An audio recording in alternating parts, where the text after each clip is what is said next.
ಈ ಕಾರ್ಯಕ್ರಮದ ಪ್ರಾಯೋಜಕರು ಯುವಂ ಯುಗಂ ಕನ್ನಡ ಮಾಸಿಕ ಪತ್ರಿಕೆ. ನಮಸ್ಕಾರ ವೀಕ್ಷಕರೇ, ಶ್ರೀಗರಿ ವಾರ್ತೆಗರಿಗೆ ಸ್ವಾಗತ. ನಾನು ನಿಮ್ಮ ಗ್ರಹೇಶ್ವರ ಗಾರ್ಡಿಗೇಂದ್ರ.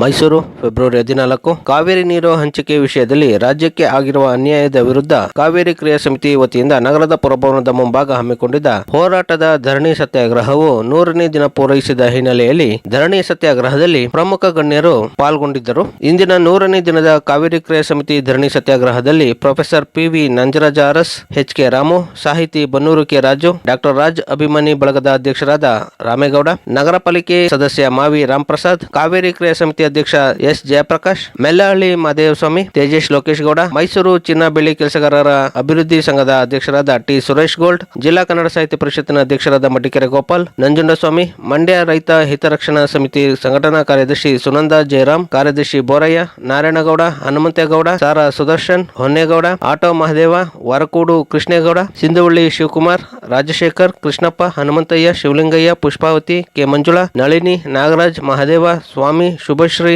ನೇಹ, ಪ್ರಮೋದ್, ಭಾಗ್ಯಮ್ಮ, ಬಾಲಕೃಷ್ಣರವರು ಸೇರಿದಂತೆ ಮತ್ತಿತರರು ಭಾಗವಹಿಸಿದರು.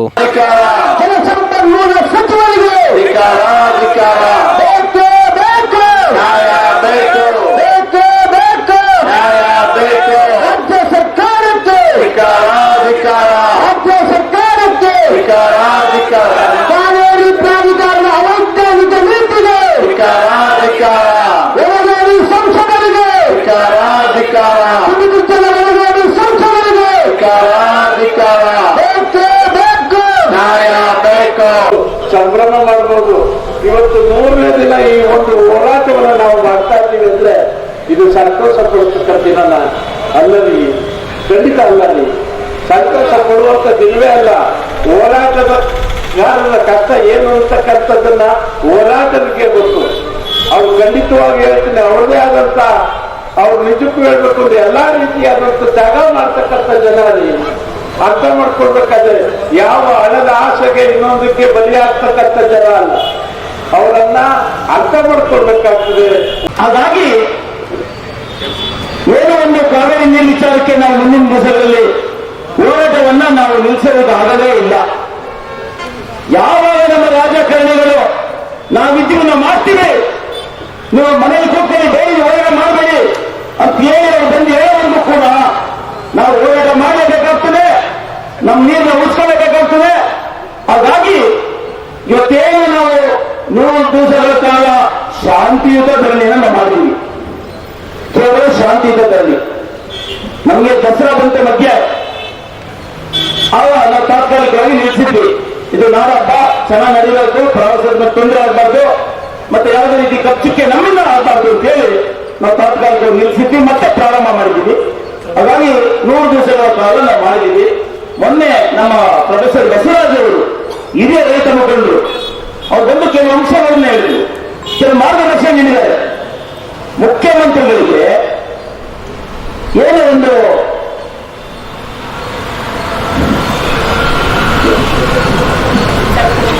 ಸಂಕಷ್ಟ ಸೂತ್ರಗಳ ವಿಚಾರವನ್ನ ಹೇಳಿದ್ದಾರೆ. ಮುಖ್ಯಮಂತ್ರಿಗಳಿಗೆ ಆ ವಿಚಾರನೇ ಗೊತ್ತಿಲ್ಲ, ಉಪಮುಖ್ಯಮಂತ್ರಿಗಳು ಗೊತ್ತಿಲ್ಲ, ಕಾನೂನು ತಜ್ಞರಾದ್ರೂ ಹೇಳಬೇಕಾಗಿತ್ತು, ಅವರು ಮಾರ್ಗದರ್ಶನ ತಗೋಬೇಕಾಗಿತ್ತು. ಸಂಕಷ್ಟ ಸೂತ್ರದ ವಿಚಾರವನ್ನ ಹೇಳಿದ್ರೆ ಇವತ್ತು ಈ ತೀರ್ಮಾನವನ್ನು ನ್ಯಾಯಾಲಯ ಕೊಡ್ತಾ ಇರಲಿಲ್ಲ. ಏನೋ ಒಂದು ಶೇಕಡ ಅನುಪಾತ ಇದೆ, ಅದ್ರ ಪ್ರಕಾರವಾಗಿ ನೀರು ಹಂಚಿಕೆ ಆಗಿದ್ರೆ ಈಗ ಕಳೆದ 2-3 ತಿಂಗಳು ನೀರು ಬಿಟ್ಟಿದ್ದರೆ ಉಳಿಸ್ಕೋಬೇಕಾಗಿತ್ತು. ರಾಜ್ಯದ ಪರವಾಗಿ ವಾದ ಮಾಡ್ತಾ ಇರುವಂತಹ ವಕೀಲರುಗಳು ಆ ಒಂದು ವಿಚಾರವನ್ನು ಕೂಡ ಎತ್ತಿನ ಮುಖ್ಯಮಂತ್ರಿಗಳು ಕೂಡ ಈ ವಿಚಾರ ಹೇಳಿಲ್ಲ. ಹಾಗಾಗಿ ಇವತ್ತು ಕುಡಿಯುವ ನೀರಿಗೆ, ರೈತರ ಒಂದು ವ್ಯವಸಾಯಕ್ಕೆ ಮುಂದಿನ ದಿನಗಳಲ್ಲಿ ಬಹಳ ಅಭಾವ ಆಗುತ್ತೆ, ತೊಂದರೆ ಆಗತ್ತೆ ಅನ್ನುವಂತಹ ಒಂದು ವಿಚಾರವನ್ನ ನಾನು ತಿಳಿಸಿ, ನಾವು ಮುಂದಿನ ದಿನಗಳಲ್ಲಿ ಬಹಳ ದೊಡ್ಡ ಮಟ್ಟದಲ್ಲಿ ಬೇರೆ ರೀತಿಯಲ್ಲಿ ನಾವು ಹೋರಾಟವನ್ನು ನಡೆಸಲಿಕ್ಕೆ ನಿಮ್ಮೆಲ್ಲರ ಮಾರ್ಗದರ್ಶನ ಮತ್ತು ನಿಮ್ಮೆಲ್ಲರ ಬೆಂಬಲ ಮತ್ತು ನಿಮ್ಮೆಲ್ಲರ ಸಹಕಾರವನ್ನ ಕಾವೇರಿ ಕ್ರಿಯಾ ಸಮಿತಿ ನಾವು ಕೊಡ್ತಾ ಇದ್ದೀವಿ. ಅದನ್ನ ಕರ್ನಾಟಕ ಸರ್ಕಾರ ಮಾಡಲಿಲ್ಲ, ಅದರ ಬಗ್ಗೆ ನಾನು ಮಾತಾಡ್ತೇನೆ. ಯಾಕೆಂತಂದ್ರೆ ಈಗ ಅವೆಲ್ಲವನ್ನ ಬದಲಾವಣೆ ಮಾಡ್ತೀವಿ ಅಂತ ಹೇಳುವಂತದ್ದು ಯಾರ ಕೈಲೂ ಆಗಲ್ಲ. ನಮಗೆ ಎಷ್ಟು ನೀರನ್ನ ಕೊಟ್ಟಿದ್ರು? 270 TMCFT ನೀರನ್ನ ಕರ್ನಾಟಕಕ್ಕೆ ಕೊಟ್ಟಿದ್ರು. ತಮಿಳುನಾಡಿಗೆ 412 TMCFT ನೀರನ್ನ ತಮಿಳುನಾಡಿಗೆ ಕೊಟ್ಟಿದ್ರು. ನಮ್ಮ ಬಿಳುಗುಂಡು ಭಾಗದಲ್ಲಿ ನಾವು 177 TMCFT ನೀರನ್ನ ಅವರು ಕೊಡಬೇಕಾಗಿತ್ತು. ಅಷ್ಟನ್ನ ಬಿಟ್ಟು ಅವರು ಸುಪ್ರೀಂ ಕೋರ್ಟ್ಗೆ ಹೋದ್ರು. ಸುಪ್ರೀಂ ಕೋರ್ಟ್ ಅಲ್ಲಿ 15 TMCFT ನೀರನ್ನ ನಮಗೆ ಕೊಟ್ಟರು. ಅಂದ್ರೆ 270 ಪ್ಲಸ್ 15 285 TMCFT ನೀರು ನಮ್ಮ ಕರ್ನಾಟಕಕ್ಕೆ. ಈ 85 TMCFT ನೀರನ್ನ ಯಾವ ರೀತಿ ಬಳಕೆ ಮಾಡ್ಕೋಬೇಕಾಗಿತ್ತೋ ಆ ಬಳಕೆ ಮಾಡೋದನ್ನ ಈ ಕರ್ನಾಟಕ ಸರ್ಕಾರ ಇಲ್ಲಿವರೆಗೂ ಏನೋ 1% ಕಾರ್ಯಕ್ರಮ ರೂಪಿಸಿಲ್ಲ ಅವರು. ಈಗ ಅವರು ಹೇಳಿದ್ದಾರೆ 18 ಲಕ್ಷಕ್ಕೆ ತನಕ ನಾವು ನೀರನ್ನ ಉಪಯೋಗ ಮಾಡ್ಕೊಳ್ಬಹುದು ಈ 285 TMCFT. ಆ ತರ ಮಾಡಬೇಕಾದ್ರೆ ನಮ್ಮ ಅಚ್ಚುಕಟ್ಟಿನಲ್ಲಿರ್ತಕ್ಕಂಥ ಕೆರೆಗಳನ್ನ ತೆಗಿಬೇಕು, ಅವನ್ನ ಸ್ಟ್ರೆಂಥನ್ ಮಾಡಬೇಕು. ಮೇಧಾವಿಗಳೂ ಅಲ್ಲ, ನಾವು ಮಣ್ಣಿನಿಂದ ನೇಗಿಲಿಂದ ಹಿಡಿದು ಉಳುಮೆ ಮಾಡಿ ತಿನ್ನುವ ಅನ್ನವನ್ನ ಸಂಪಾದನೆ ಮಾಡುವ ಈ ಭೂ ಒಡೆಯಲು, ದೇಶದ ಒಡೆಯಲು, ನಾವು ಹಕ್ಕುದಾರರು. ಈ ಕಾವೇರಿ ನದಿ ನೀರಿನ ಮೇಲೆ ನಾವು ಹಕ್ಕಿನ ಒಡೆಯದಾರರು. ನಮ್ಮದು ಕಾವೇರಿ ನೀರು ನಮ್ಮದು. ಈ ಒಡೆತನವನ್ನ, ಕೊಡುಗೆಯವರನ್ನ ಇವತ್ತು ಬೀದಿಗೆ ಕೂರಿಸಿದ್ದಾರೆ ಸರ್ಕಾರ. 2.5 TMC ಬಿಡಬೇಕು ಅಂತ ಹೇಳ್ಬಿಟ್ಟಿದೆ. 1 TMC ನೀರು ಎಷ್ಟು ಅಂತ ಯಾರು ನೋಡಿದ್ದೀರಾ? ಒಂದು ಬಿಂದಿಗೆ ನೋಡಿದೀವಿ, ಒಂದು ಹಂಡೆ ನೋಡಿದೀವಿ, ಟ್ಯಾಂಕ್ ನೋಡಿದೀವಿ, ಒಳಗೆ ಅರಿಯೋದನ್ನ ನೋಡಿದೀವಿ. ಅದನ್ನ ಬಿಟ್ಟರೆ ನಮಗೇನು ಗೊತ್ತು TMC ಎಷ್ಟು ಅಂತ? 2.5 TMC ಅಂದ್ರೆ 1 TMC ನೀರಿಗೆ 1,000 ಅಡಿ ಉದ್ದ. 1,000 ಅಡಿ ಉದ್ದ ಅಂದ್ರೆ ಈ ವೇದಿಕೆ ಎಷ್ಟಡಿ ಇದೆ? 40-50 ಅಡಿನ? 30. ಇದು 30 ಅಡಿ. ಇಂಥದನ್ನ 1000 ಅಡಿ ಲೆಕ್ಕ ಹಾಕೊಳ್ಳಿ. ಉದ್ದ 1000 ಅಡಿ, ಆಳ 1000 ಅಡಿ, ಅಗಲ 1000 ಅಡಿ. ಅದು 1 TMC. 1 TMC. ಇದನ್ನ 24 ಗಂಟೆ ಹರಿಸಿದ್ರೆ ಈ ನೀರು 24 ಗಂಟೆನೂ ಹರಿತಾ ಇರಬೇಕು. ಈ ಲೆಕ್ಕಾಚಾರ ಅಂದ್ರೆ ಒಲೆಯಲ್ಲಿ ನೀರು ಯಾವಾಗಲೂ ಹರಿತಾನೇ ಇರಬೇಕು. ಇವರ ಪ್ರಕಾರ ಸಂಕಷ್ಟ ಸಮಯವೂ ಇಲ್ಲ, ಸೂತ್ರವೂ ಇಲ್ಲ. ಕಟ್ಟೆ ಕಟ್ಟಿರೋ ಮಹಾನುಭಾವರು ಅವರು. ನಮಗೂ ಕಟ್ಟೆ ಅಂತ ಹೊಗಳ್ಕೊಳ್ಳೋರು ನಾವು. ಆದ್ರೆ ನೀರು ತಮಿಳುನಾಡಿಗೆ ಹೋಗ್ಬೇಕು. ನಾವು ದೇಶದ ಮಟ್ಟದಲ್ಲಿ ಯೋಚನೆ ಮಾಡಿದಾಗ ವಿಶ್ವಮಾನವ ಆಲೋಚನೆಯವರು. ನಾವೆಲ್ಲ ವಿಶಾಲವಾಗಿರೋರು. ತಮಿಳುನಾಡವ್ರು ಅವರು ನಮ್ ಜನ ಅಲ್ವಾ, ಹೋಗಿ ಬಿಡು ನೀರು, ಸರಿ ಬಿಡು, ನಾವು ಸಾಯೋಣ, ಅವ್ರು ಬದುಕ್ಲಿ. ನಾವು ಸತ್ತೋಗಲ್ಲ, ಅವ್ರು ಬದುಕ್ಲಿ. ಆಗದ ಮೊದಲು ನಾವು ಕುಡಿಬೇಕು, ನಾವು ಬೆಳಿಬೇಕು, ಅದು ಹರ್ಕೊಂಡು ಹೋಗ್ಬೇಕು. ಇದು ಸಾಮಾಜಿಕ ಪ್ರಕೃತಿ ನಿಯಮ. ಪ್ರಕೃತಿಗೆ ಕಾನೂನು ಬರೆಯಕ್ಕೆ ಹೊರಟಲ್ಲ ಇವರು. ಇದು ಸರಿಯಲ್ಲ. ಹಾಗಾಗಿ ನಮ್ಮ ಧ್ವನಿ ತೆಗಿಬೇಕಾದವರು ಸದನದಲ್ಲೂ ತೆಗಿಲಿಲ್ಲ. ಯಾವ MLAಗಳು, ಮುಖ್ಯಮಂತ್ರಿನೇ ಬಂದ್ರು ಮಂಡ್ಯದ ವೇದಿಕೆಗೆ. ನಾವು ಅವ್ರಿಗೂ ಕೊಡ್ಬೇಕಾಗುತ್ತೆ, ನಿಮ್ ಬೆಳೆನೂ ಉಳಿಸ್ಬೇಕಾಗತ್ತೆ, ನಿಮಗ್ ಕುಡಿಯಕ್ಕೂ ನೀರು ಕೊಡ್ಬೇಕಾಗತ್ತೆ ಅಂತ ಹಿಂಗ್ ಮಾತಾಡ್ಬಿಟ್ಟು ಹೋಗ್ಬಿಟ್ರು. ನಾವೇನ್ ಮಾಡ್ಬೇಕು? ಹೋರಾಟಗಾರರು ಹೋರಾಟ ಮುಂದುವರಿಸಿದ್ರು. ರೈತ ಮುಖಂಡರುಗಳು 400 ಸಂಘಟನೆಗೂ ಹೆಚ್ಚಾಗಿ 5,000ಕ್ಕೂ ಹೆಚ್ಚಾದಂತ ಟ್ರ್ಯಾಕ್ಟರ್ ರ್ಯಾಲಿಯನ್ನ ದೆಹಲಿ ರಾಜಧಾನಿಗೆ ಯಾವ ರೀತಿ ತೆಗೆದುಕೊಂಡು ಹೋಗ್ತಾ ಇದ್ದಾರೆ.